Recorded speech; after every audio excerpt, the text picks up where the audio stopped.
Thank you so much for spending your holidays with us here on the AM show. And a conversation I think that you're looking forward to, at least I know. I myself am looking forward to this conversation. Lawyer Atta Akyea is former Works and Housing Minister, former Member of Parliament for Iboka South as well, and a leading member of the Dr. Bawumia campaign team, I should say. Lawyer, thank you so much for joining us. Pleasure as always. I don't think I've seen you in a smock before. I've seen you robe, I've seen you in suits, I've seen you shirts folded, but I don't think I've seen you in a smock. Yes, I decided to put on smock today because I'm celebrating the victory which is ahead of us. That the NPP looked at the personality of the man, his competences, and what he can achieve for us to vote for Dr. Bawumia. So I'm wearing this smock to reflect the national character of our party. That's interesting. For victory, I would have thought it would be our favorite color, white. This is a very unique color. It's a very unique color. It's coming. I'm going to put on serious white smoke too. Yeah, but I decided to wear this as we begin to soldier on and win on the 31st of January. It's been a while since you left Parliament. How have you been? It's been extremely restful because of the weight of becoming a member of Parliament. People take it for granted, but when you are a member of Parliament, excuse me to say, you are the father of a whole constituency. And with the greatest of respect, the demands on you can't meet. You see, because I've been saying it all the time. It's not you being the Parliament House, which is a challenge. I believe everybody with some average intelligence and has a teachable spirit can be a member of Parliament. Just go into the chamber, learn from people and the rest of it. But the majority of the task, what is so weighty, is bankrolling poverty. And people believe that, you have a deep pocket and you meet their needs. All manner of demands that...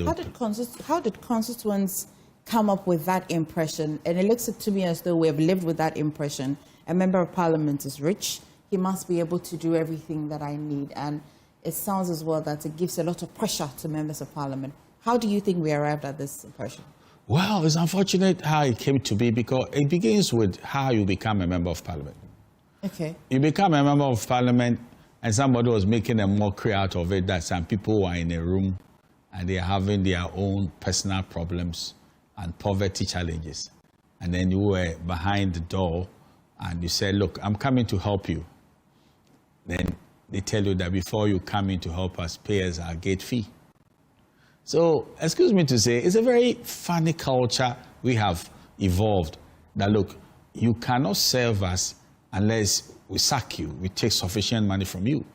And this is what has become like, oh, he came not to do much, but just to be sorting out problems here, buy a coffin for this person, child naming ceremony, throwing money. I mean, when it's getting close to Christmas or whatever the season is, the whole churches that you have in the constituency, you should plan for harvest time, all manner of demands. So this is where we are, but I believe that we should move from that. Should a man who is worthy of a good office pay for it? For a 4-term MP, what has it cost you? Did you have to do any of this as well? Standing behind a door, knocking, and having to come with a price? I believe that was the most difficult dimension of what I did. Not standing before, standing in plenary and making a good argument. Those are matters that you can always learn. But I could tell you that the 16 years as a member of Parliament for Iboka South, the most difficult dimension was an incessant demand for your resources. Well, it's good to help people because even Jesus said the poor will always be with you. But there is a sense of entitlement that, look, he's a member of Parliament and whether he has money or not, he has to meet my needs. And when people place a demand on you without regard to your resources, what you can make available, it can be cruel at times. So this is one dimension that everybody should look at. If you are not well-resourced, and if you don't have private success, don't force yourself in the public space. Did you have to pay delegates, the common stories that we hear, in all the 4 terms that you had to contest? Well, I think I was blessed not to have been contested I think, 2 occasions. But the other 2 occasions, I have to contest. And it's, if you like, it's a culture that you don't go to Adokwanta and you are going to engage them without you saying after the engagement and everything, say that, oh, here. It's everywhere. And people might want to say that, look, I mean, what are you people doing to, I mean, the constituency? Are you not pampering them? I can assure you that they will not just look at your competence, they also look at your pocket. If not, a very prominent, intelligent, wise, clean man will be thrown away by reason of, I mean, the level of his poverty. Lawyer, politician, party stalwart. Which one do you identify with the most? Which one? It's a very mixture of, roles.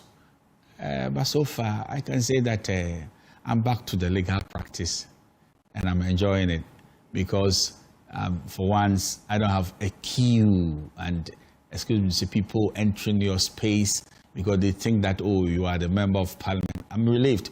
But what is very, very important is the future of our party in Ghana.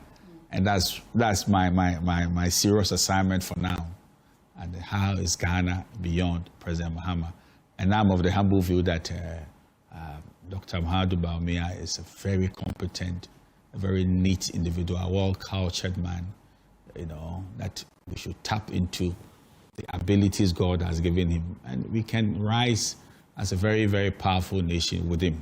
Now that you have introduced the Bawumia conversation, since you left Parliament, I see that you have been lawyering a lot, and most as well for persons who were appointed by the previous government, your government at the time. So you have left, you're not representing the constituents, but you're as well in court representing people who are related or quite under the umbrella of your government. You're as well campaigning on competence, accountability, and all the other variables, if you like, Bawumia. Should Bawumia then become flag bearer? Should he go on to become president?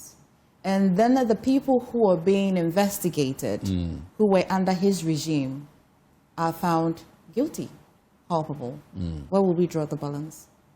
Well, I will tell you one thing which is very important for everybody, if you understand the ethos of democracy. Don't interfere with the rule of law. The fact that you are in power does not license you to be criminal. And let's get it right. So I was very, very, very disturbed when the Attorney General entered nolle prosequi for people who have been arraigned before a court of competent jurisdiction for various offenses. Immediately they were ushered into power.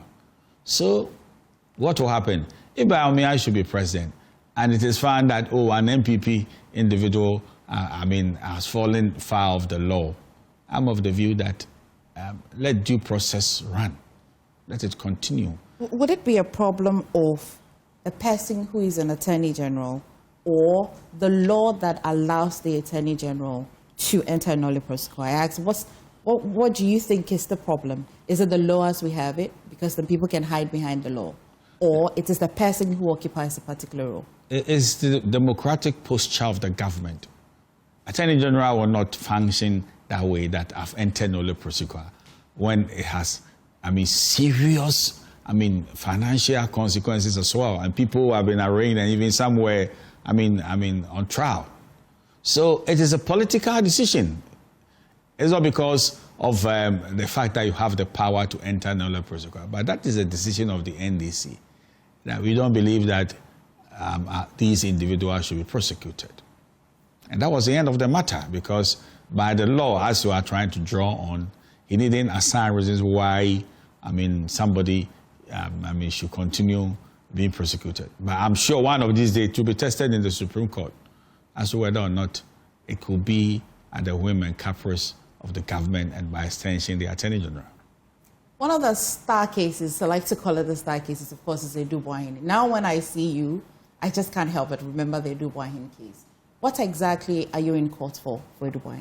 Well, we are in court on the account of, first of all, remember a very, huge, well-advertised and choreographed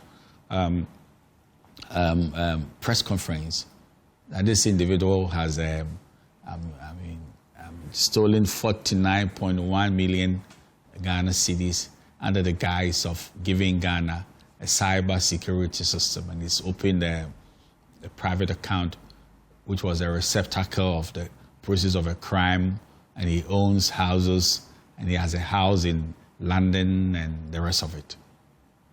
So after the media condemnation of the man and the pronouncement of guilt in the media space, he was arraigned before the High Court.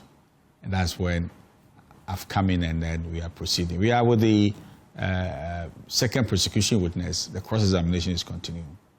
This is where we are. Okay. Do you foresee, I like to think they say the law is predictable, and in your years of practice as a lawyer, do you foresee that he has a good case, he would have a good day in court? He has a very, very good case, because at the end of the day, you can see a very poor understanding of the workings of national security. As a matter of fact, I keep saying that what is going on in the court is national security on trial. And I see people didn't understand that national security can open an account. They call it the operations account, to divert attention from what is going on. And this is the first time people are talking about a national security couple, very strong individual, in charge of the Signals Bureau of the whole country, which has international dimensions, going to steal money via a bank. That's an absurdity, a monstrous absurdity. It will never happen.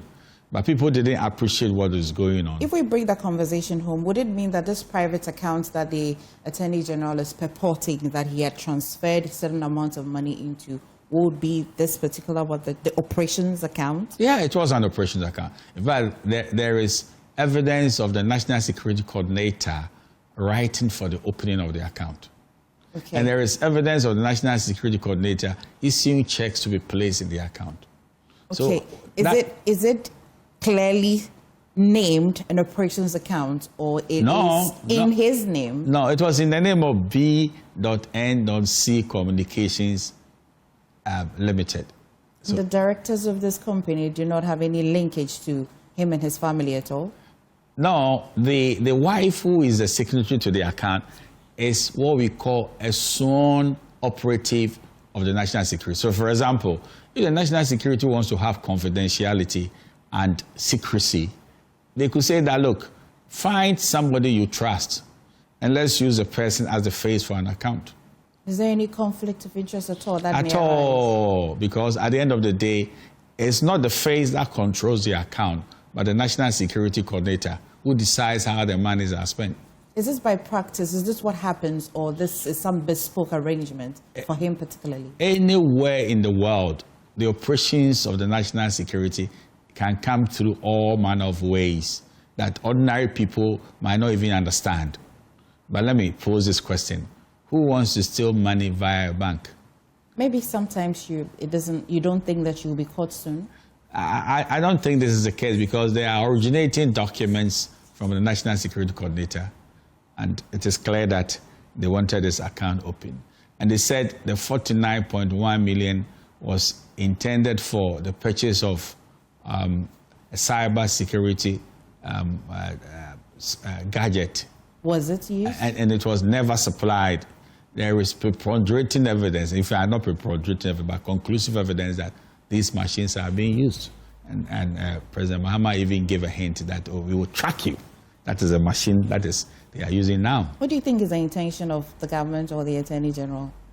Well, I cannot put my finger on it. Is there an existence of a certain crime, except that the Attorney General is not able to prove it by the way our laws are, where he has to by all means be the one proving it, or there are just weaknesses in his argument, and so it will be a field day for a person who worked for the state?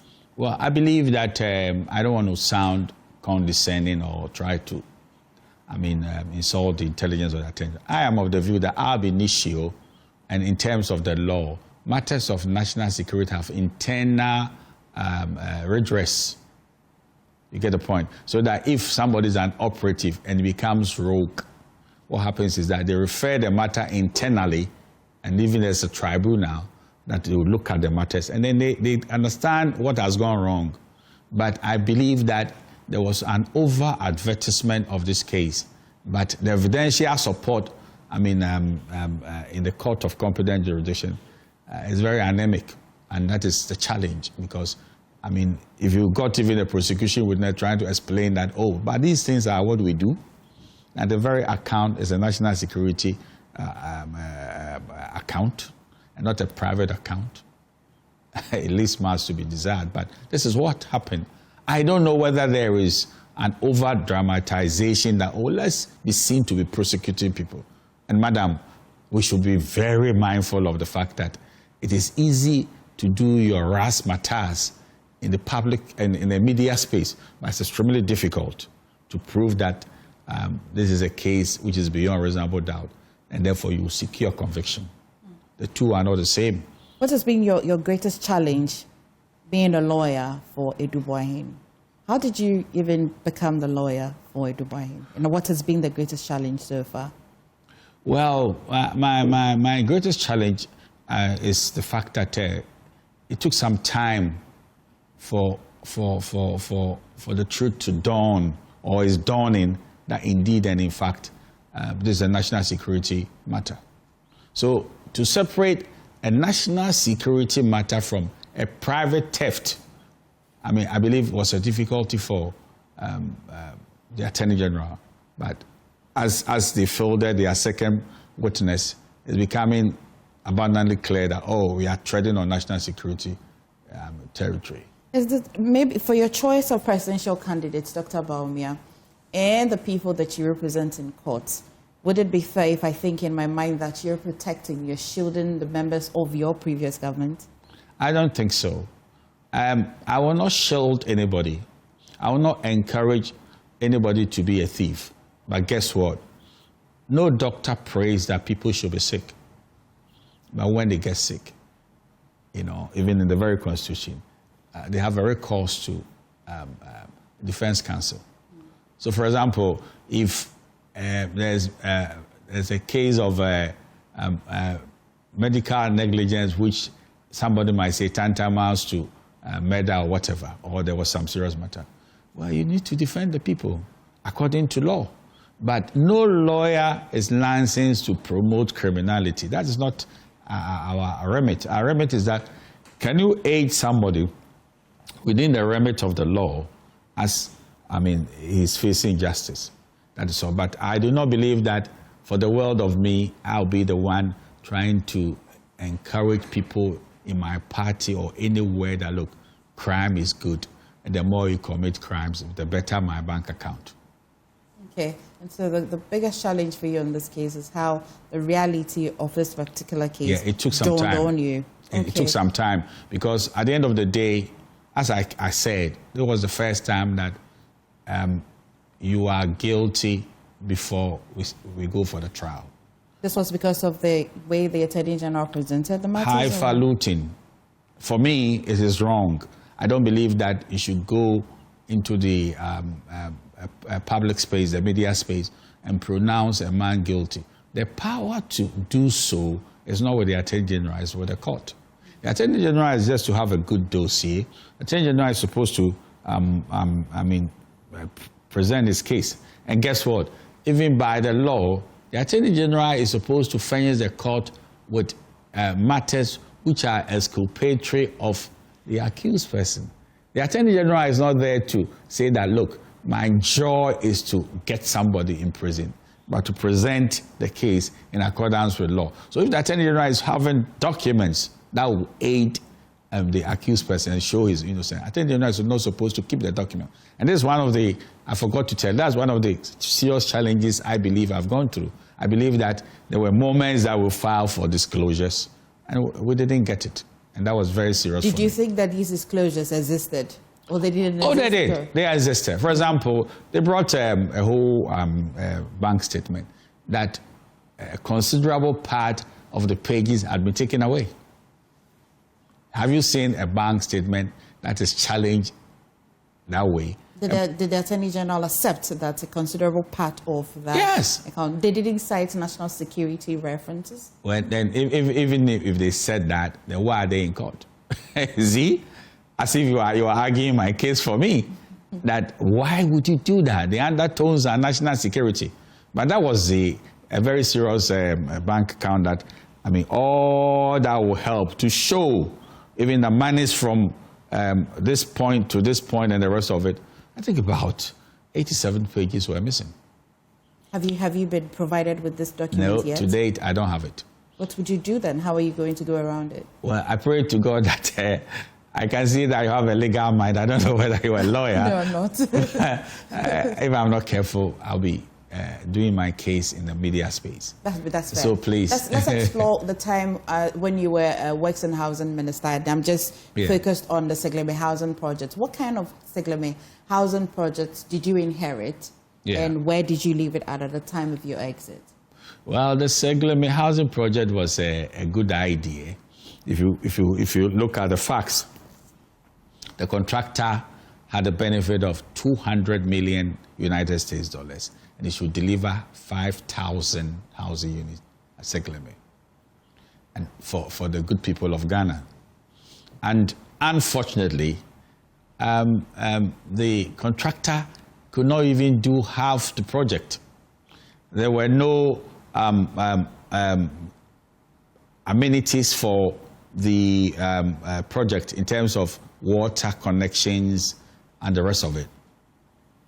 And I think about 90% of the money was blown.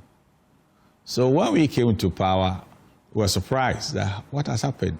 So we pulled the bank account from the Bank of Ghana and we realized that this is the state of affairs. And we needed to do a proper valuation of the work. So the valuation was done and we saw the defalcation. It was very serious. Over $100 million had been blown and we don't have the full benefit of the project.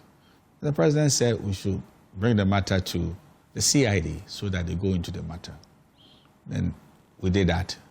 What we were supposed to do thereafter was to find a credible private individual who will be able to complete the structures.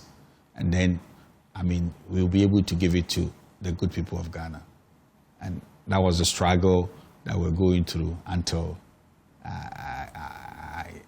you were unable to get the private individual, or it was a pushback? Until I left the ministry, or I was pushed out of the ministry. So that was my aim, that in terms of the Constitution, all the things that the previous government did, which are consequential for the benefit of Ghanaians, should be continued. Directive principle of state policy. I don't say that Kufuor did one hospital for every district.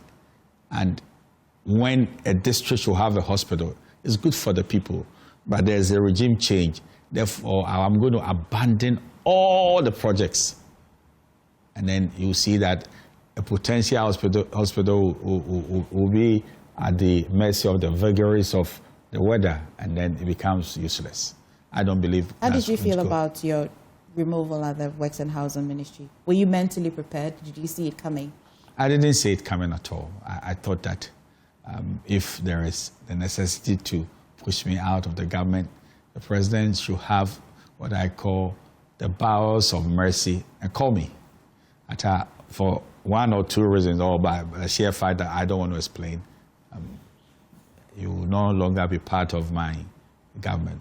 And it was very important to do so because at the end of the day, I've succeeded him. I've worked with him in his law firm, Kufuor & Co. He knows me personally. So it was like a big shock. But at the end of the day, he was the president. And he decides who should come into his space. And I need to come to terms with that. In politics, rumors as well exist, I've heard. Did you hear anything after you were removed? And what's the reason why you were removed? Did you hear anything at all, formally or informally? What I heard, which was embarrassing, actually, was that somebody didn't want me to be there, that's all. It was pathetic. It was somebody who didn't have rational reasons why a member of parliament of Abuakwa South. I mean, not that I've dirtied myself. And a very serious loyalist of Akufo-Addo should be given such a shabby treatment. But it's water under the bridge. And let me tell you also, probably I'll be running away from this country, or I'll be somebody who is trying to run away from justice if I remain. So maybe God is good. And as they said in the Bible, you meant it for evil, but God meant it for good. For all I know, if I had made the full journey of 8 years with Akufo-Addo, I don't know where I would be. So I've taken it as some of the equations that only God can solve, and that's giving me my sanity. When you wake up today and you look back, do you have any regrets? I don't have any regrets at all. One thing which makes me very happy, that I showed competence, I showed decency, I showed leadership, and excuse me to say, this whole position of a minister didn't get into my head. There's nobody who came to me and found me obnoxious, cocky. I received people. I even cut down the waiting time of people.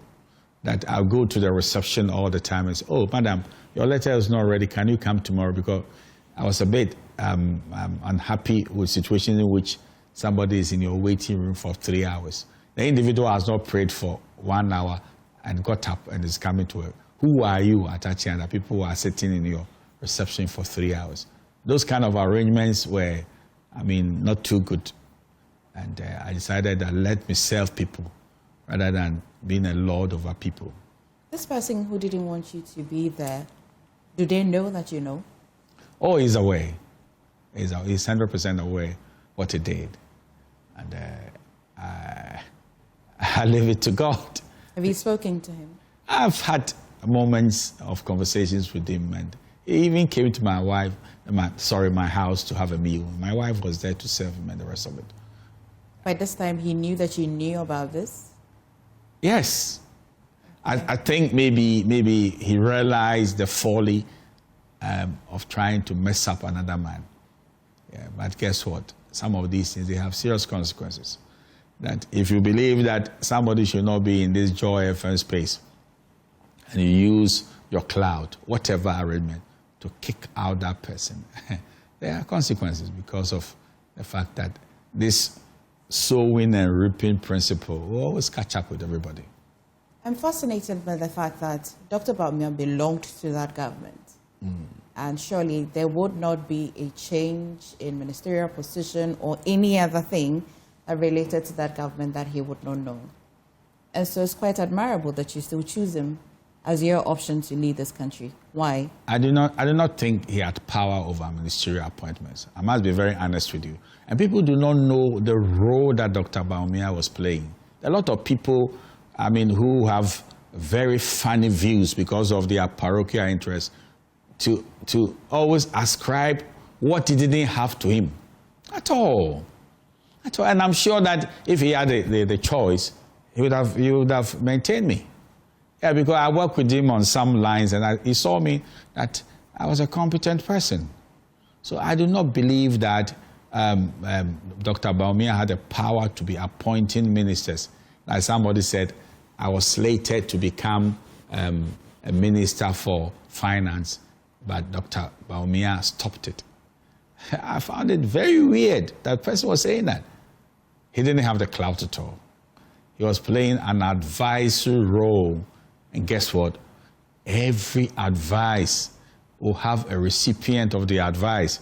If the person decides that I will use the advice, fine.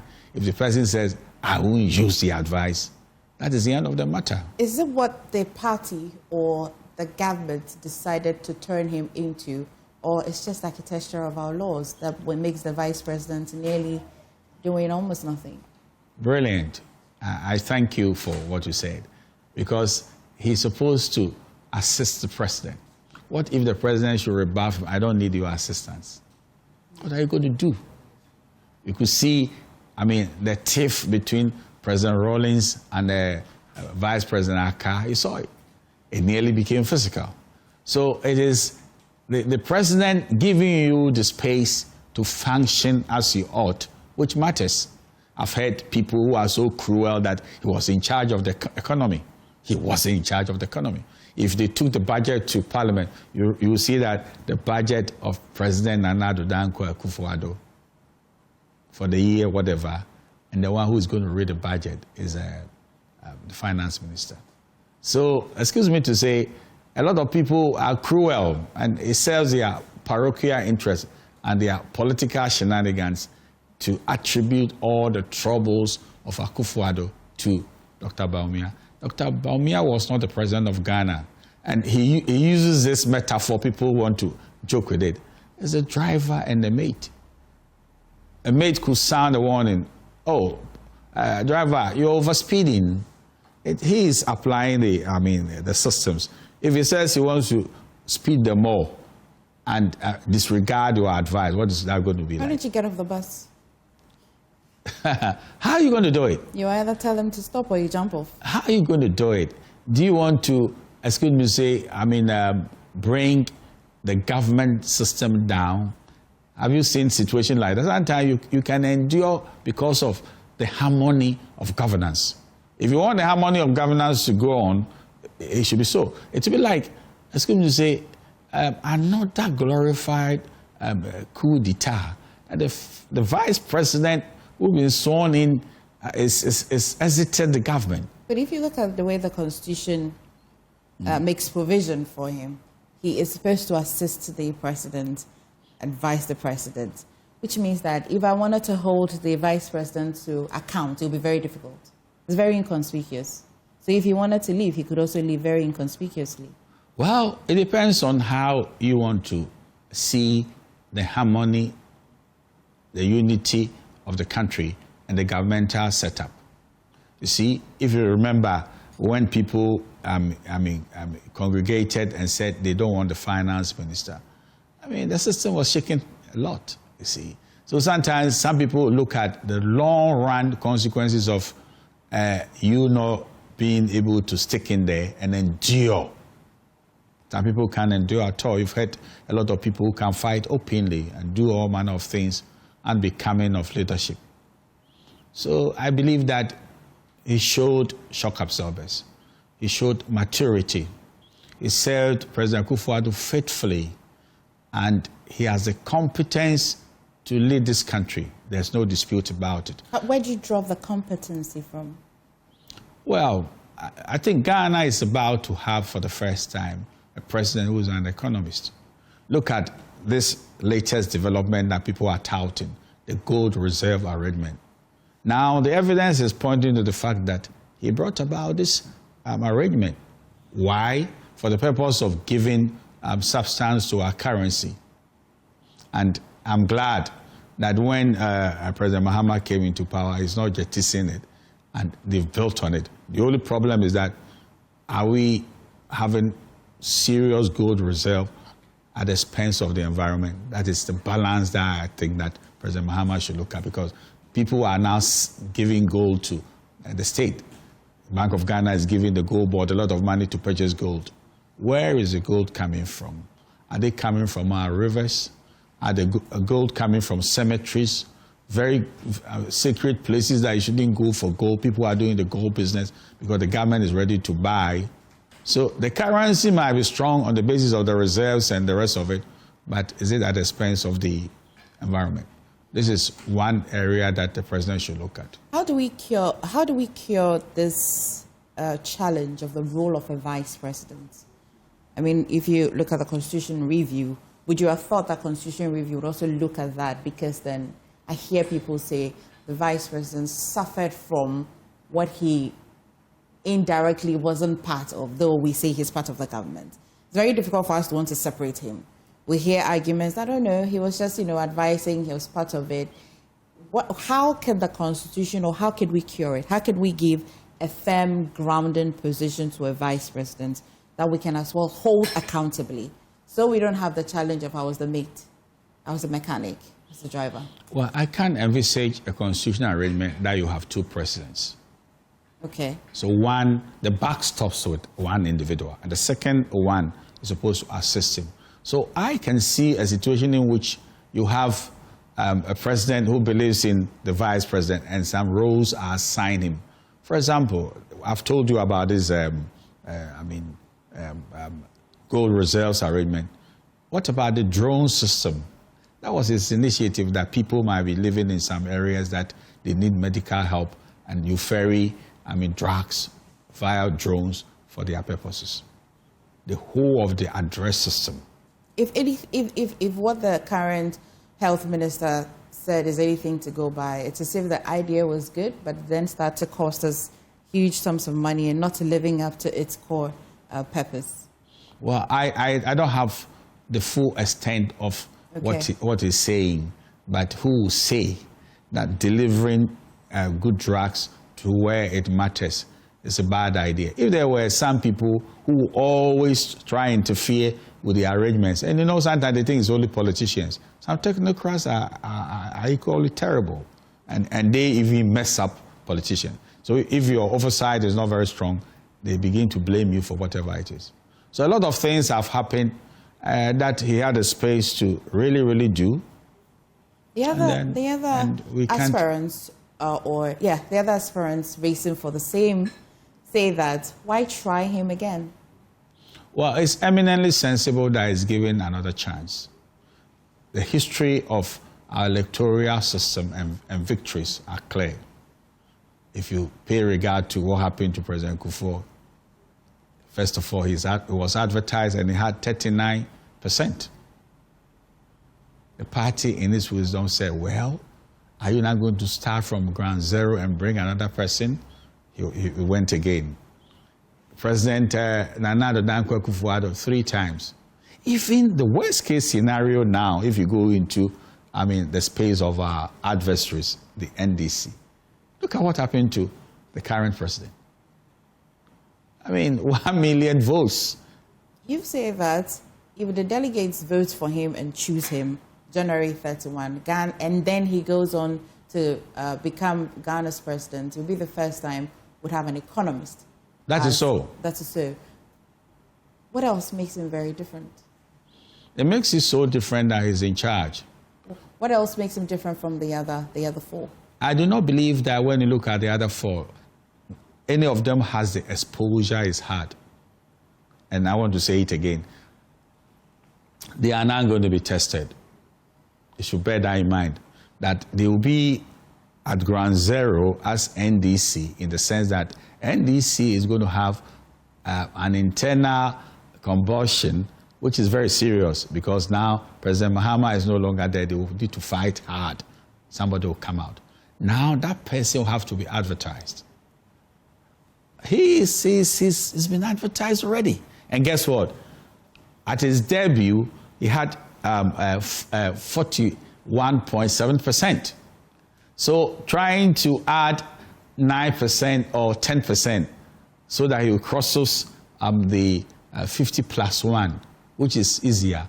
They want to go and bring somebody who is not known.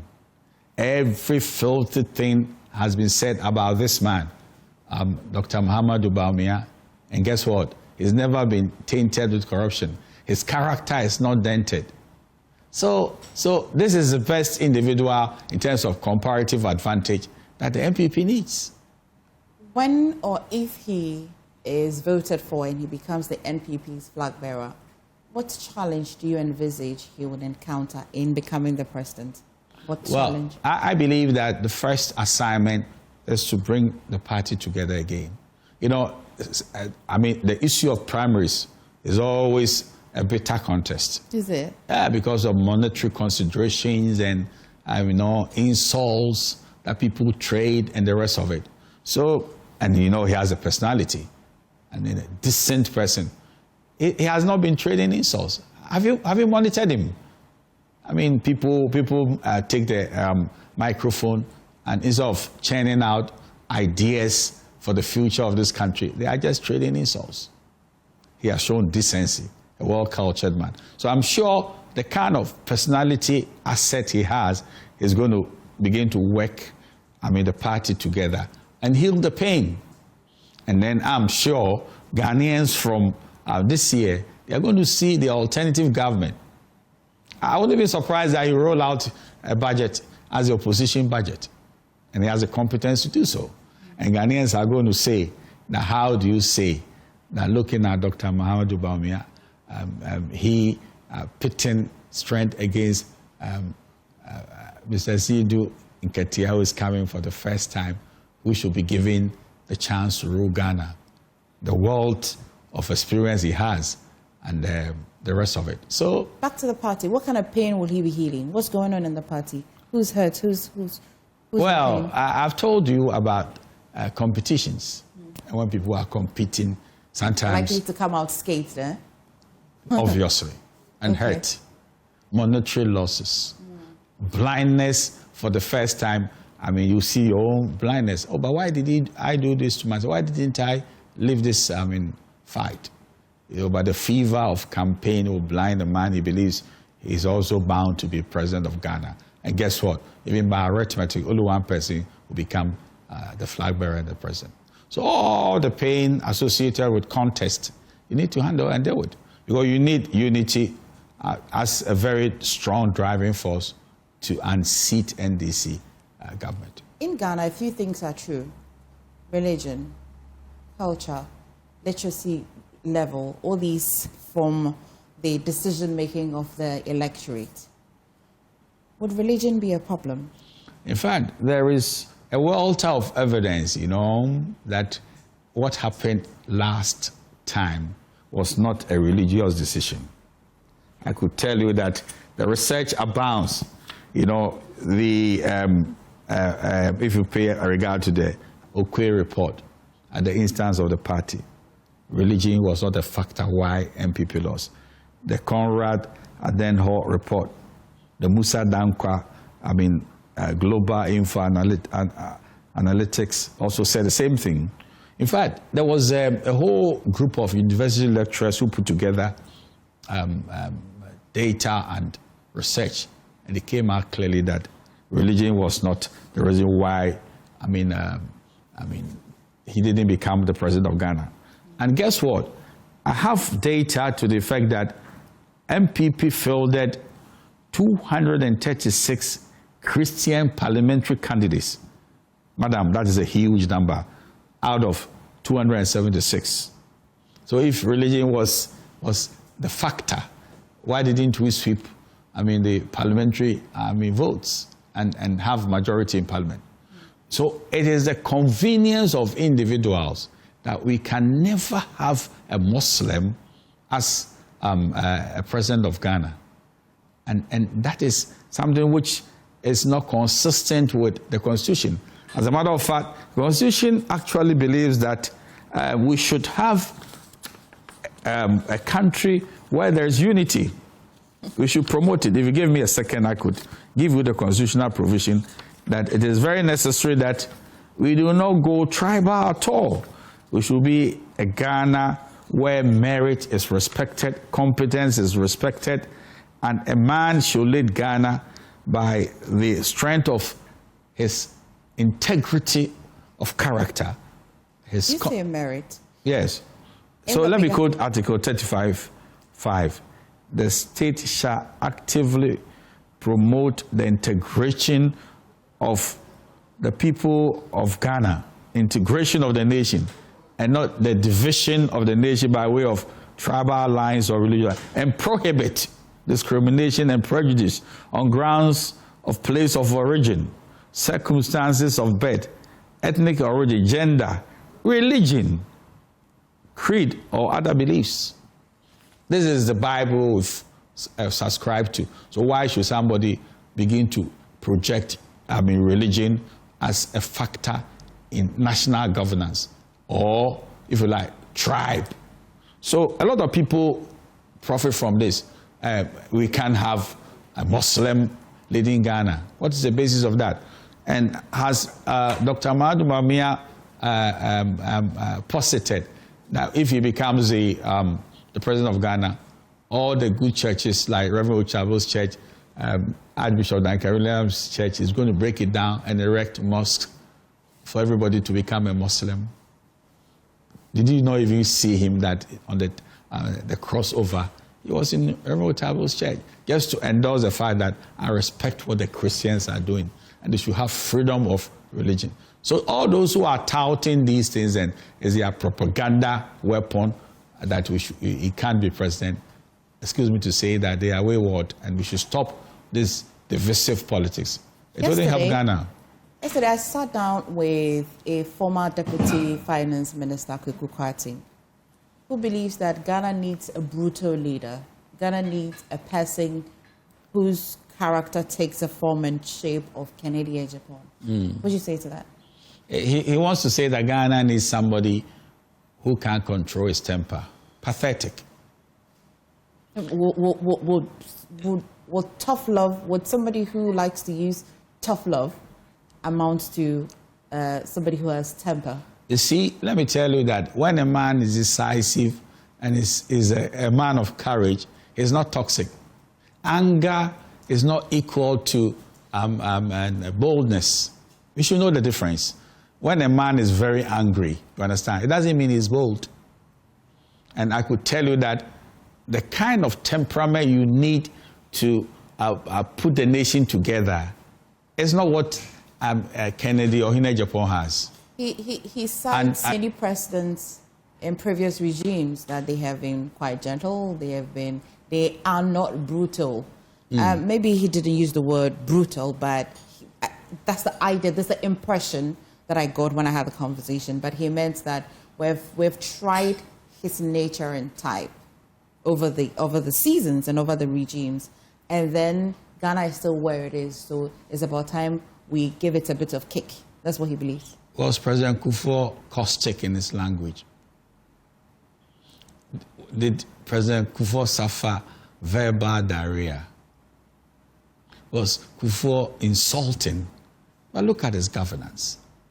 People believe that if you love the theatrics, I'll show you where power lies. There will be a showdown. That is evidence that you are a very tough man to lead a nation.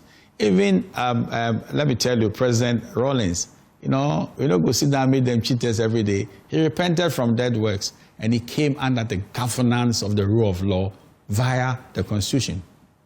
So, excuse me to say, people are confused. The kind of temperament that he's trying to project, Ghana does not need the temperament. Look at President Mahama.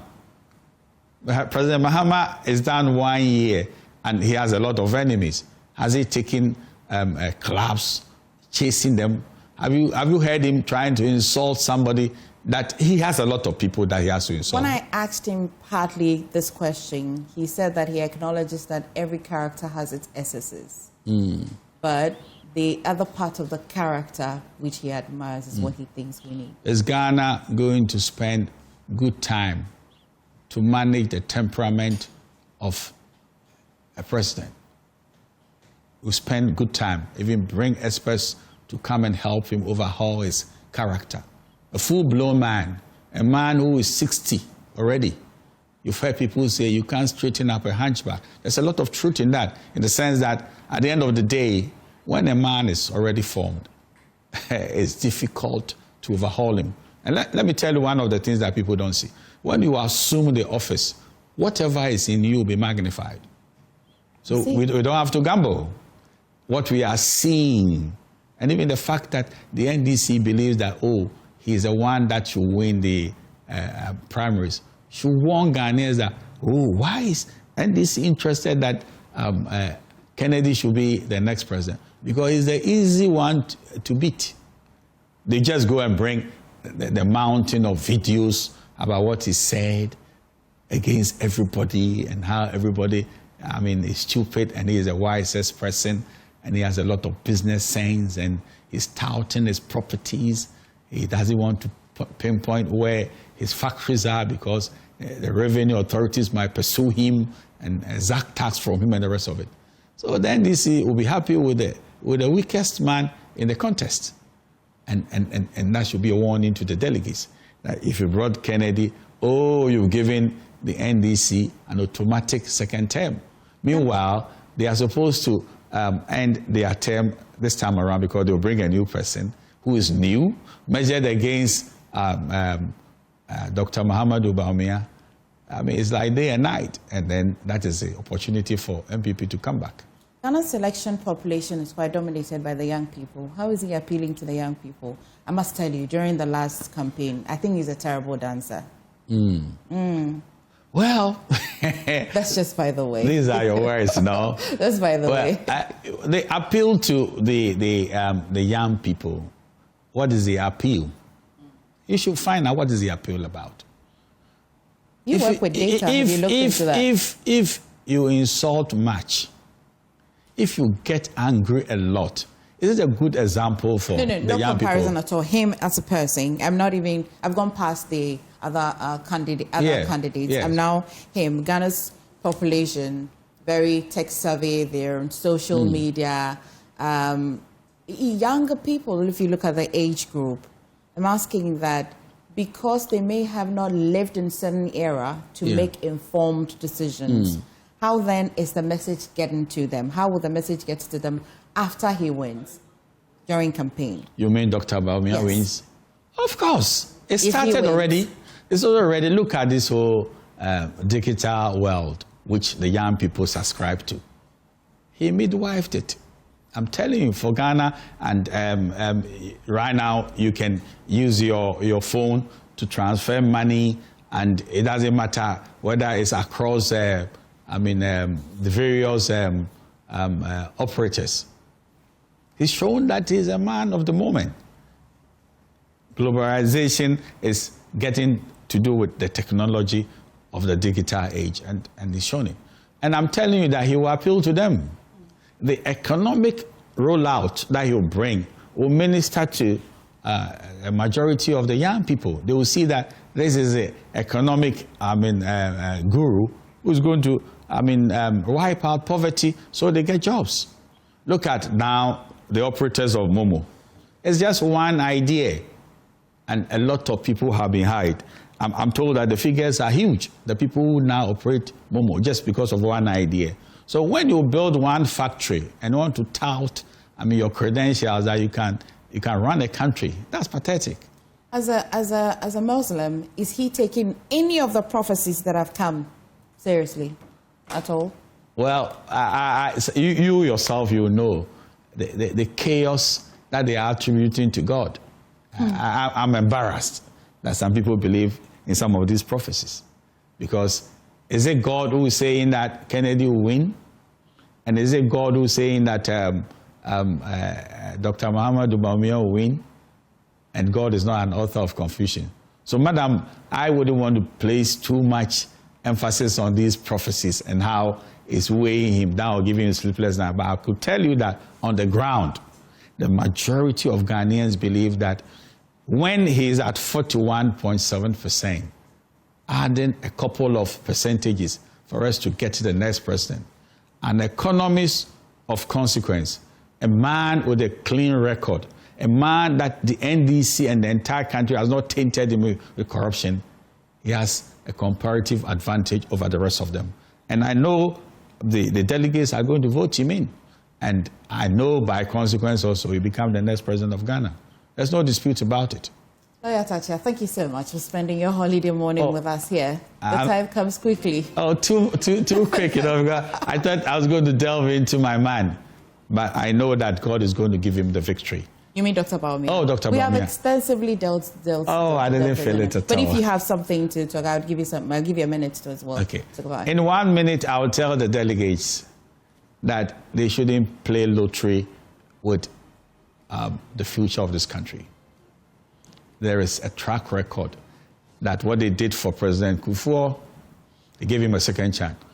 As for Nana Dankwa Kufuor, he has even 3 occasions that he faced it. They should give him the same advantages. It will give the unity that the party needs. We should never come across as individuals who use a minority tribe as a game. Okay, as for us, we will just use Northerners and throw them away. We should see that a man of competence should be given the space to come and lead this country. And I think they will do that. Thank you so much. I'm grateful for the moment. The name Atta, does it mean you're a twin? I am indeed. I have a female. We don't look alike, but We are around. So she's Kakra. She's Kakra. Okay. All right then. Thank you so much. My joy. Have a good weekend.